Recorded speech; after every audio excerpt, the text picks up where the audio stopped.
ಇನ್ನು 3 ದಿನಗಳ ಕಾಲ ಹೇಗಿರುತ್ತೆ ಸರ್ ಕಾರ್ಯಕ್ರಮ ರಾಮೋತ್ಸವ? ನೋಡಿ, ಕೇವಲ ರಾಮೋತ್ಸವ ಒಂದು ಧಾರ್ಮಿಕ ಆಚರಣೆಗೆ ಮಾತ್ರ ಸೀಮಿತ ಅಲ್ಲ.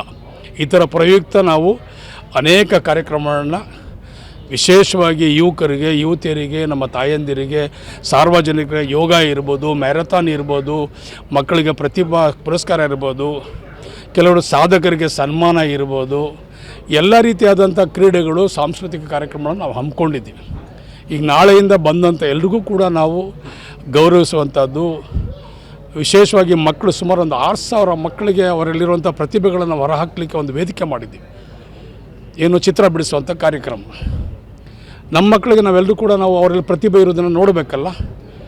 ನಾವು LKG UKGಯಿಂದನೇ ಇಟ್ಕೊಂಡಿದ್ದೀವಿ. ನಾವೆಲ್ಲರೂ ಕೂಡ ಮಕ್ಕಳಿಗೆ ಒಂದು ಪ್ರೋತ್ಸಾಹ ಕೊಡುವಂಥದ್ದು, ಶಕ್ತಿ ತುಂಬುವಂಥದ್ದು, ಮತ್ತು 60% ತಗೊಂಡಿರುವಂಥ ನನ್ನ ಕ್ಷೇತ್ರ ವ್ಯಾಪ್ತಿಯ ಮಕ್ಕಳು ಸುಮಾರು ಒಂದು 7,000 ಮಕ್ಕಳು. ನಾವು SSLC, PUC, degree, diploma, engineering, law college, post graduates college ಎಲ್ಲ ಕೂಡ ನಾವು ತಗೊಂಡು ಇವತ್ತು ಅವ್ರಿಗೆಲ್ಲರೂ ಕೂಡ ಪ್ರತಿಭಾ ಪುರಸ್ಕಾರ ಮಾಡಿ ಇನ್ನೂ ಹೆಚ್ಚಿನ ರೀತಿಯಲ್ಲಿ ಅವರೆಲ್ಲರೂ ಕೂಡ ವ್ಯಾಸಂಗ ಮಾಡಬೇಕು. ನಮ್ಮ ಮಕ್ಕಳೇ ನಮ್ಮ ಆಸ್ತಿ ಸರ್, ನಮ್ಮ ಮಕ್ಕಳೇ ನಮ್ಮ ಆಸ್ತಿ. ನಾವು ಸಂಪಾದನೆ ಮಾಡೋವಂಥದ್ದು ಒಂದು ಆಸ್ತಿ ಅಲ್ಲ.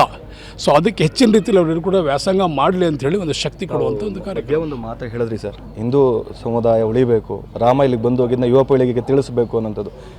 ಅವರವ್ರ ಧರ್ಮವನ್ನು ಅವರವ್ರು ಸಾರ್ತಾರೆ. ಅದೇ ಶಾಸಕರಾಗಿ ತಾವು ಮಾಡ್ತಿದ್ದೀರಾ. ಆದರೆ ಈ ರೀತಿ ಎಲ್ಲರೂ ಕೂಡ ಮುಂದಾಗುವಂಥದ್ದು ಎಷ್ಟು ಮಟ್ಟಿಗೆ ಮುಂದಾಗುವಂಥದ್ದಿಲ್ಲ ಸರ್. ಬೇರೆ ಬೇರೆ ಶಾಸಕರುಗಳು ಬೇರೆ ಬೇರೆ ಕ್ಷೇತ್ರದಲ್ಲಿದ್ದಾರೆ. ಆದರೆ ಹಿಂದೂ ಸಮಾಜ ಉಳಿಬೇಕು, ಇಲ್ಲಿ ರಾಮ ಬಂದಿರುವಂಥ ಉಳಿಬೇಕು ಅನ್ನೋಂಥ ಧರ್ಮ ಹೊಡೆದಾಟ ನಡೆಯುವಂಥ ಸಂದರ್ಭದಲ್ಲಿ ತಾವೊಂದು ಮೆಸೇಜ್ ಕೂಡ ಮುಂದಾಗಿದ್ದೀರಿ. ನೋಡಿ, ಈ ಭೂಮಿ ಆ ರೀತಿ ಹೇಳಿಕೊಡ್ತದೆ, ಈ ಮಣ್ಣಿನ ಗುಣ ಆ ರೀತಿ ನನಗೆ ಎಚ್ಚರಿಕೆಯನ್ನು ಕೊಡ್ತದೆ. ಇಲ್ಲಿರುವಂಥ ಸಂಪತ್ತು, ಇಲ್ಲಿರುವಂಥ ಆದರ್ಶಗಳನ್ನು, ಮೌಲ್ಯಗಳನ್ನು ಎತ್ತಿಡಬೇಕಂತೇಳಿ ನನಗೆ ಅವೇ ಕೂಡ ಎಚ್ಚರಿಕೆ ಕೊಡ್ತದೆ. ನನಗೆ ಯಾರು ಹೇಳಬೇಕಾದ ಅವಶ್ಯಕತೆ ಇಲ್ಲ. ಭೂಮಿ ಆಕಾಶ ಒಂದೇ ಇರೋದು, ಒಂದೇ ಸೂರ್ಯ, ಒಂದೇ ಆಕಾಶ, ಒಂದೇ ನೀರು, ನಾವೆಲ್ಲರೂ ಕೂಡ ಕುಡಿಯುವಂಥದ್ದು. ಮಳೆ ಬಿದ್ದರೆ ಭಗವಂತ ಎಲ್ರಿಗೂ ಒಂದೇ ಮಳೆ ಕೊಡ್ತಾನೆ. ಸೂರ್ಯ ಒಂದೇ ಬೆಳಕು ಎಲ್ರಿಗೂ ಕೊಡ್ತಾನೆ. ಯಾರ ದೇಹದಲ್ಲಿ ನೀವು ಕೂದರೂ ಕೂಡ ಬೇರೆ ರಕ್ತ ಇಲ್ಲ. ಎಲ್ರಿಗೂ ಅದೇ ಆಕಾರ, ಅಂದ, ರೂಪ ಎಲ್ಲವೂ ಕೂಡ ಭಗವಂತ ಎಲ್ಲರೂ ಕೊಟ್ಟಿದ್ದಾನೆ. ನೀವು ಒಂದೇ ಒಂದು ಉದಾಹರಣೆ, ನಿಮಗೆ ಒಂದು ಹೆಬ್ಬೆಟ್ಟು ಇನ್ನೊಂದು ಹೆಬ್ಬೆಟ್ಟಿಗೆ ಎಷ್ಟು 100 ಕೋಟಿ ಜನಕ್ಕೂ ನೀವು ಒಂದು ಹೆಬ್ಬೆಟ್ಟು ಇನ್ನೊಂದು ಹೆಬ್ಬೆಟ್ಟಿಗೆ ಹೋಲಿಕೆ ಮಾಡಲ್ಲ. ಇದು ಅವನ ಸೃಷ್ಟಿ. ಆ ಸೃಷ್ಟಿಕರ್ತ ಒಬ್ಬನೇ ಇರೋನು, ಒಂದೇ ಸಾಕ್ಷಿ. ಅವನಿಗೆ ರಾಮನು ಅಂತಾರೆ, ರಹೀಮನು ಅಂತಾರೆ, ಕರೀಮನು ಅಂತಾರೆ. ಎಲ್ಲವೂ ಕೂಡ ನಾವು ಬೇರೆ ಬೇರೆ ಹೆಸರಲ್ಲಿ ಪೂಜಿಸ್ತೀವಿ. ಈಗ ನಾನು ಮಸೀದಿಗೆ ಹೋಗಿದ್ದೆ, ನಾನು ದೇವ್ರಿಗೆ ನನ್ನ ಕರ್ತವ್ಯ, ನಾನು ಹೋಗಿ 2 ನಮಸ್ಕಾರ ಮಾಡಿ ದೇವ್ರಿಗೆ ಬಂದು ಅಲ್ಲಿ ನನಗೆ 2 ನಮಸ್ಕಾರ ಮಾಡ್ಕೊಬಂದೆ. ನಾನು ಇಲ್ಲೂ ಬರಬೇಕು, ನಾನು ಈ ದೇವ್ರಿಗೂ ನಮಸ್ಕಾರ ಮಾಡಬೇಕು ನಾನು.